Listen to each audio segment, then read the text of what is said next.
The goal is the playoffs, but can they actually do it? Let's talk about it. Hey, this is Schenn. Subscribe to Locked On Blues. You're Locked On Blues, your daily podcast on the St. Louis Blues. Part of the Locked On Podcast Network, your team every day. Hello and welcome back to Locked On Blues. I'm your host of Locked On Blues, Haley Taylor Simon, talking to you all things about our St. Louis Blues here on the Locked On Podcast Network, your team every day. Today on Locked On Blues, we're going to talk about the Blues and the Kings. They do have a game tonight, a late game. Then we have trade deadline drama, and I do not feel good about the playoffs. I'm going to explain to you why that is. And I think that it is important for me to be 100% transparent and honest with you when I do say I think that the playoffs at this point might be a stretch after what I saw last night against another team that already has an advantage over the Blues, to say the least. So let's get right into it. The Blues take on the Kings tonight, this time in LA. I know the Blues had a nice 4-1 victory over the Kings at home during their homestand, but now it is time for the Blues to get back in action, this time out in LA. I think that this is going to be a game that's going to be a little bit tricky for the Blues, just based off of the fact of the game that they had against Dallas, where they did struggle and they ended up losing that contest. I think for the Blues, their biggest enemy is themselves. And I truly say that not to be disrespectful of any player in particular, but just because it is the nature of the game. At the end of the day, you cannot be making the silly mistakes that they sometimes do make. And I hate to say that. I hate to come on this podcast and to criticize the team that does have ability, that does have potential. But then they do things that make me feel the complete opposite. And that is what we saw against Dallas. We saw an awful penalty kill. And you can't have a bad PK if you want to be a playoff contending team. A lot of teams that are going to be in the playoffs, they usually have a couple of things in common: a good power play and a good penalty kill. And not for nothing, but it's not like the Blues power play is that amazing. Yes, I know lately they've had some power play goals. I know it's a rarity here in St. Louis that I think we need to get used to a little bit more, but that doesn't change the fact that I still don't feel confident in the team's ability to be a playoff contending team. And I will talk about that, as I said, going further in today's episode. But I want to focus on the Blues and the Kings tonight. Obviously, it was a little bit rough during the last game. But Coach Montgomery said he's going to keep the lines the same, the forwards the same, the defensive pairs the same, because this is still a team that was able to produce really well against some other teams. And Coach Montgomery just believes in the organization and what they're going to do. Montgomery said familiarity breeds comfort. It also breeds the preparation and language you use together on a line and deep pairing. He said again about keeping the lines the same. We expect us to be good again tonight. It's why we're sticking with the same lineup again tonight. And I do understand why he is doing that. I mean, the Blues are 3-1-0 in their last 4 games, while the Kings are 0-3-1, which isn't good, obviously. But anyways, the coach went on and he said there's way more energy in our group since we've come back from the break. This is every day that there's energy, and I think the guys are just excited to be at the rink. They're excited to play. So I'm going to go over the lines for tonight in case you just needed a little bit of a refresher. On that first line, Robert Thomas is centering. To the left of Thomas is Jake Neighbors, and to the right it's Bushi. Second is Captain Brayden Schenn. I know his name has been out there a lot. Not only did he hit 1,000 career games, and him and his brother Luke Schenn are the first pair of brothers, by the way, to hit 1,000 games in the same season, Luke being on the Nashville Predators. But there's also some speculation that Brayden Schenn might be one of the players that gets traded at the deadline. Dylan Holloway, though, is to the left of the captain, and then Jordan Kyrou is to the right. On the third line, it is Oscar Sundqvist centering. To the left, it's Matthew Joseph, and to the right, it's Zach Bolduc. Finally, that fourth line, it is Faksa centering, Alexei Turchenko to the left, and Nathan Walker to the right. Yes, that is WTF line. That was the line that was really popular, that fourth line. And I understand the coach wanting to change some things up, but I feel like anybody that has any idea about how hockey works was a little disappointed when the coach kind of mixed it up and they got rid of that line for a bit. I didn't understand it. I thought it was a really dumb decision, but that's just me. Anyways, on defense, we have Cam Fowler and Colton Parayko in that first pair, Philip Broberg and Justin Falk on the second pair. And finally, we have Ryan Suter and Nick Leddy on the third pair. Tonight, Jordan Binnington gets a start in net. And Binner has been a winner. I know I say that a lot, and I'm like the biggest defender when it comes to Jordan Binnington. I still just feel like he is one of the best goalies in the NHL. Tonight, I'm going to be keeping my eye on rookie Zach Bolduc. He got his fourth goal of the season. Fourth goal in full 4 games on Sunday night this season. In 52 games this season, he has now had 22 points with 10 goals and 12 assists. And Bolduc leads the team and all rookies with a plus 14 minus rating, which I think is absolutely phenomenal for the rookie himself. Anyways, let's go take a look at the Kings. Adrian Kempe earned an assist on Monday for his 50th point of the season. Kempe leads LA in points and goals with 26 and 9 seasons with the Kings. Kempe has a total of 378 points with 185 goals and 193 assists. The Blues have now won 3 straight games against the Kings, outscoring them 11-5 in those contests. Robert Thomas is 6 assists shy of reaching 40 for the 4th time in his career. If he can complete this, he will become the 6th Blue in franchise history to record at least 4 seasons with 40 plus assists. And if he reaches this milestone by March 26th, he would be the youngest to reach 4 seasons of 40 assists. And for Robert Thomas, I know I can go on and on about how big of a fan I am of him, but I truly do say this. He does not get enough praise from the national media, and he is an absolute stud on the ice. Dylan Holloway got his 20th goal of the season on Sunday for a 3-game goal streak. Holloway has a 5-point game streak, and he has 4 goals, 2 assists, and 8 points in the last 9 games. 4 goals and 4 assists. And then since February 8th, defensemen Colton Parayko and Philip Broberg are tied for second amongst all NHL defensemen with 3 goals apiece. How awesome is that for both Broberg and Colton Parayko? And how about the fact the offer sheet guys? It is Dylan Holloway and Philip Broberg. And I saw this really funny tweet about what the Oilers, the Edmonton Oilers, what they were looking for during trade deadline. And somebody quoted it. And it was a picture of Philip Broberg and Dylan Holloway and said, "Oh, so you want these type of players?" And I couldn't help but laugh. Edmonton fumbled the bag, letting both of them go. I know when we heard about the offer sheets, I did an episode and I said, well, you know what? They might try to keep Broberg, maybe Holloway, not as much. I can't believe they let both of those players go. With the amount of talent that they both have, I just couldn't comprehend the fact that the Edmonton Oilers, who were on the search to win the Stanley Cup, couldn't keep 2 of their very good and talented upcoming prospects, but instead let them go. That to me made no sense at all. But at the end of the day, that is all in Edmonton, and that's Edmonton's fault. So I can't really say I care about how they do.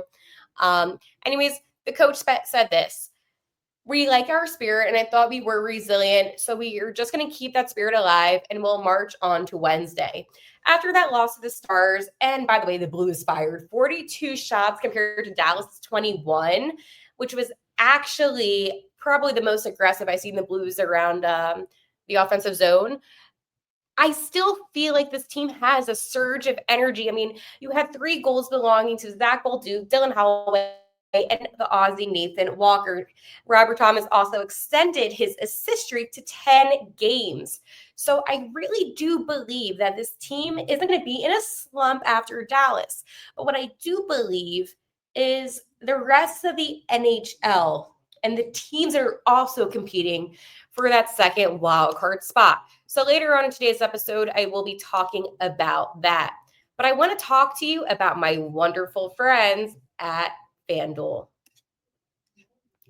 When the game tips off, the NBA action is just getting started, and there's no better place to get in on the action than FanDuel, America's #1 sports book. With FanDuel, you can place live bets throughout the game, so even if you miss the opening tip-off or you want to bet on fourth quarter comeback, you can stay in the action. And if you're looking for a bigger payout, you can even combine your live bets into a same-game parlay. I love using FanDuel's live betting feature because it keeps every moment of the game exciting. Whether I'm betting on my team for a late game rally or I'm picking a player to hit a clutch three, I never feel like I missed my chance. Plus, the app is easy to use, and when you win, you get paid instantly.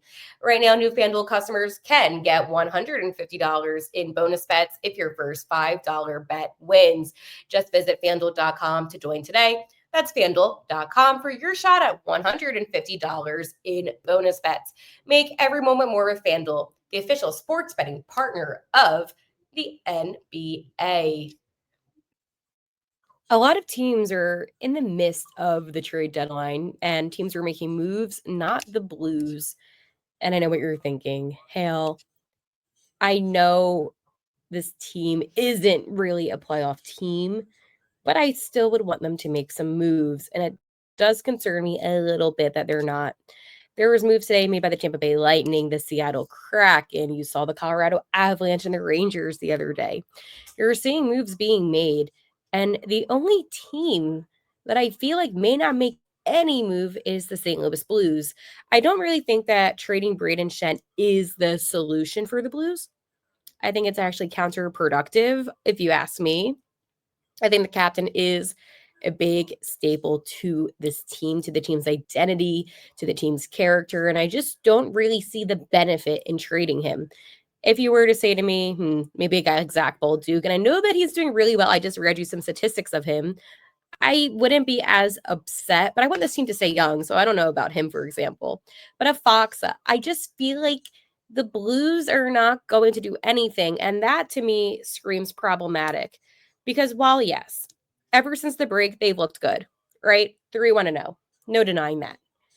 This team still needs to get younger. You're not going to have Cam Fowler for such a long time.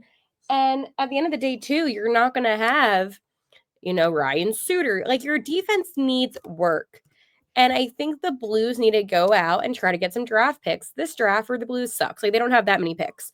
And I understand that they have some guys in the system. I just don't think it is enough, which leads me to this. It is going to be problematic. The fans are not going to respond well to Doug Armstrong because at the end of the day, it's the same old story with Doug Armstrong.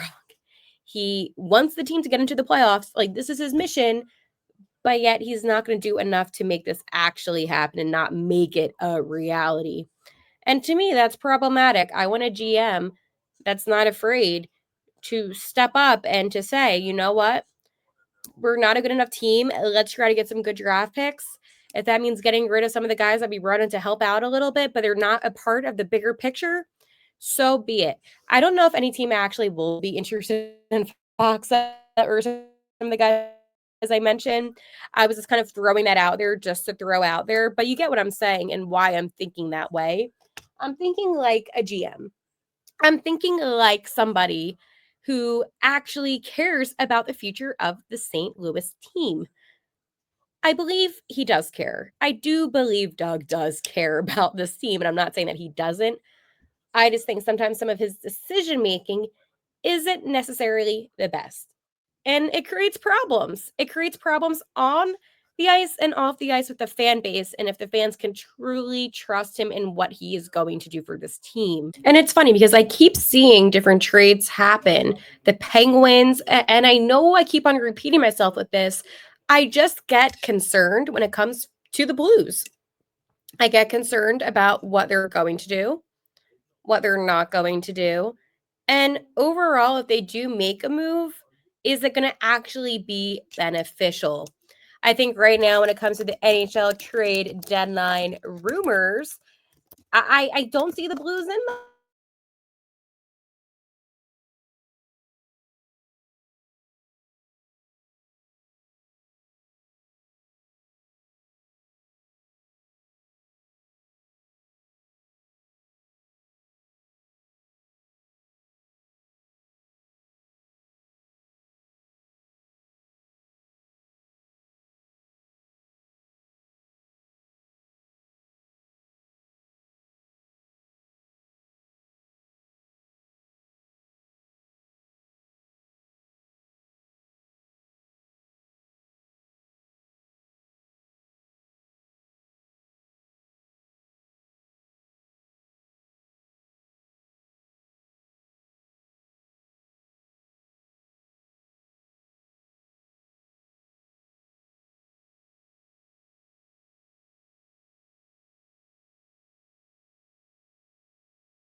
And sorry about that. We lost some internet connection for a second. Gonna get you back on track here.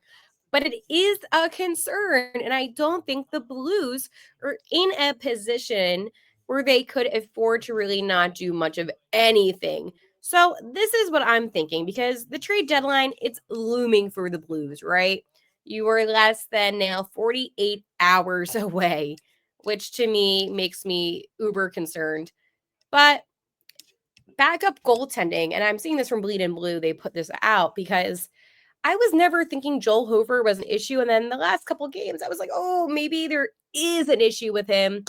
Um, Obviously, the Blues did miss having Charlie Lindgren, but there's still some good choices, right? I mean, there has to be. I think the Blues also have an issue where they're still kind of lacking that efficient, advanced talent. And I know when Vladdy left that, that was a problem for this Blues team. But again, I think at the end of the day, the Blues, they need to just do something. Trade deadline is at 3 p.m. Eastern time. So for us, it'll be 2 p.m. And right now, the Lightning acquire Yanni again, big name. Sharks just acquired Vincent Descharnes from the Penguins. And yesterday, the Oilers got Trent Frederick, and it was a 3-team trade, which I did kind of talk about with, yes, was one of our draft picks used. Yes, but it wasn't like ours. We don't own it because it went to Edmonton, right? The Panthers got Seth Jones from the Blackhawks. Good for Seth Jones. Nyquist went to the Wild. The Avalanche got, obviously, Ryan Lindgren, who I just talked about. The Red Wings got Huso from Huso went to the Ducks. And then the Stars acquired Cody Ceci. That was a while ago, though. So, yeah, there hasn't been, like, as many significant trades, but there has been some moves. And, yeah, like, it's one of those things that I feel like they're just not in the best situation. And I think that's what makes me a little bit apprehensive, a little bit nervous. Now, I'm not trying to be too negative, right? Because the trade deadline does excite me. I love the drama. I love the suspense. But last year, they only traded Subban from the T-Birds. No. Yeah, that was it. That was literally the only move that the Blues made. And right now, I'm not hearing anything about the Blues. And I don't know if that's a good thing or it's a bad thing. The only name I heard was rumored, and it was to be Braden Schenn, but I don't think that's actually going to happen. I don't think Schenner is going to be leaving St. Louis at all. I don't think the team's going to trade Schenn, to be honest with you. And I think that would be a foolish decision. I think if you trade Captain Braden Schenn, you're going to lose the team. You're going to lose everything that made the Blues so special. So I don't think it's the best idea for the St. Louis Blues to make a trade with their captain. I'm sorry, it just doesn't make any sense. And I think that the reality is that the team's just not going to make any trades. But, well, how will the other trades in our Central Division impact this team? And that's my question to you. Are you concerned whatsoever about what this Central Division is going to do? Obviously, the Avalanche made moves. The Dallas Stars made moves. But does that concern you at all? Also, make sure to subscribe here on YouTube at Locked On Blues or anywhere where you listen to Locked On Blues, whether that's your favorite podcasting platform, which is like Spotify, Apple Music, wherever you listen. Make sure to give us here a follow. I don't feel good about the Blues going to the playoffs. Now, I felt a little bit optimistic in the last night I watched the Calgary Flames brutally defeat the Philadelphia Flyers, who are not that good of a team, but it was still an ugly loss. And I don't think that the Blues are strong enough to take on a team like the Calgary Flames. I think they're going to hold that second wild card spot. I don't think Utah is going to be that much of a concern. Maybe the Canucks, but I just don't think the Blues are going to be able to make it based off of the fact that you need other teams to lose. And I know that's like the gamble that you take, but the Blues, they're down too bad right now, which is why I just don't feel that sense of confidence. When they went on that 4-game win streak, it was awesome. It was a 5-game point streak too, because they had that shootout loss to Winnipeg. But I think that there is still something special about this team. But if only they played this way from the beginning of the season, and they didn't wait to play that way until the end. And that's what bothers me. This team had potential. They had so much potential, but they wasted their potential by, and I hate to say the word stupid, but by playing a little bit not smart. And they made silly mistakes along the way. They looked lackadaisical a lot. In the beginning of the season, they were off to a good start. I don't care what anybody says. I will defend that. They were. So when you have a team that was off to a good start, and then you have a team that just plays mediocre hockey, obviously struggling, and then the next thing you know, boom, you have 20 games left. Yeah, I don't feel confident about the playoffs. I think that this team, if they played the way that they have played since the break, they would be a playoff contending team. Is it possible? Absolutely. I'm not going to deny that the fact that they're not in a potential spot to make it. Absolutely. Do I think it's going to happen? Probably not. I set the expectations very low when it comes to the St. Louis Blues just because I'm used to being disappointed, let down, annoyed. All the adjectives that describe pain. And that's how and I don't necessarily think, too, just kind of getting back on track here, that I want to approach the rest of the season as, because I know I said that, I go back and forth a lot. Because I'm conflicted. I go to and a person. So just research for this statistics.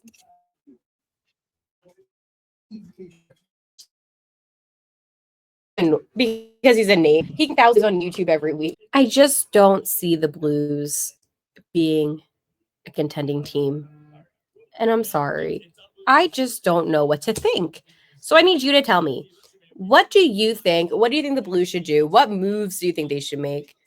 And most importantly, do you think that this team has the potential to be a playoff contending team next season? But what moves would they have to make? Because I don't think it's this season. So let's just look ahead. Let's peruse into the future and not just focus right now on the present, because obviously the present is not that good. And I just want to move on from that whole aspect. I'll talk to you tomorrow.